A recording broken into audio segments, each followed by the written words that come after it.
Film Ashok ಏನಾದ್ರು ಮಾತಾಡ್ಕೊಳ್ಳಿ, film ಅವ್ರು ಏನಾದ್ರು ಮಾತಾಡ್ಕೊಳ್ಳಿ, ನನಗೇನು ಗೊತ್ತಿದೆ ಅದು ಸತ್ಯ ಹೇಳಿದ್ದೀನಿ. ಅವರು ಪ್ರತಿಭಟನೆ ಮಾಡಲಿ, ಹೋರಾಟ ಮಾಡಲಿ, ನಮ್ಮ ನೀರು ನಮ್ಮ ಹಕ್ಕು. ಅವರು ಯಾವಾಗಲೂ ಕೂಡ ನೆಲ ಜಲ ಎಲ್ಲದಕ್ಕೂ ಕೂಡ ನಾವು ಪಕ್ಷಾತೀತವಾಗಿ ನಾವು ಸಹಕಾರ ಕೊಡ್ತೀವಿ ಅಂತ ಹೇಳ್ತಿದ್ದವರು. ಆಗ ಯಾರೂ ಬರಲಿಲ್ಲ. ಮೇಕೆದಾಟು ಯಾತ್ರೆಗೆ ಬಂದಾಗ ಪಾಪ ಪ್ರೇಮು ಕೇಸ್ ಹಾಕ್ಸ್ಕೊಂಡ ಬಂದು ಇದೇ BJP-ಯವ್ರ ಮೇಲೆ ಕೇಸ್ ಹಾಕಿದ್ರು, ದುನಿಯಾ ವಿಜಯ್ ಮೇಲೆ ಕೇಸ್ ಹಾಕಿದ್ರು, ಸಾಧು ನಮ್ಮ ಮೇಲೇನ ಕೇಸ್ ಹಾಕೊಳ್ಳಿ, ಸಾಧು ಕೋಕಿಲ್ ಮೇಲೆ ಕೇಸ್ ಹಾಕಿದ್ರು. ಅರ್ಥ ಆಯ್ತಾ? ಅವ್ರು ಯಾವುದಕ್ಕೂ ಈಗ ನೆನ್ನೆ ಫಂಕ್ಷನ್ನು, ಯಾರ್ದು ಫಂಕ್ಷನ್ ಅದು? ನಂದ ಫಂಕ್ಷನು, ಸಿದ್ದರಾಮಯ್ಯ ಇಂಡಸ್ಟ್ರಿಯವರು. ಅವರು ಅದಕ್ಕೆ ಕೋಆಪ್ರೇಷನ್, ನಾವು ಫಿಲಮ್ ಇಂಡಸ್ಟ್ರಿ ಸತ್ತೋಯ್ತು, ಥಿಯೇಟ್ರ್ಗಳೆಲ್ಲ ಮುಚ್ಚೋದು ಅಂತ ಎಲ್ಲ ಮಾತಾಡ್ತಾರೆ.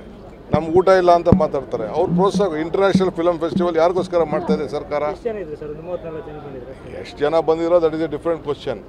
ಇಂಡಸ್ಟ್ರಿ ಅಂತಂದರೆ ಕ್ಯಾಮ್ರಾಮನ್ನಿಂದ ಹಿಡಿದು, ಸ್ಕ್ರಿಪ್ಟ್ ರೈಟ್ರಿಂದ ಹಿಡಿದು, ಆ್ಯಕ್ಟ್ರಿಂದ ಹಿಡಿದು, ಡೈರೆಕ್ಟ್ರಿಂದ ಹಿಡಿದು, ಪ್ರೊಡ್ಯೂಸರಿಂದ ಹಿಡಿದು ಸುಮಾರು ಜನ ಎಲ್ಲ ಇದ್ದಾರೆ.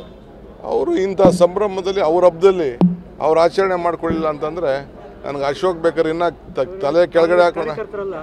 ಯಾರು? ನಾನು ಕಾರ್ಯಕರ್ತರಿಗೆ ಯಾರನ್ನೂ ಕರೀತಾ ಇಲ್ಲ. ಕಾರ್ಯಕರ್ತರು ನನಗೇನು ಅವಶ್ಯಕತೆ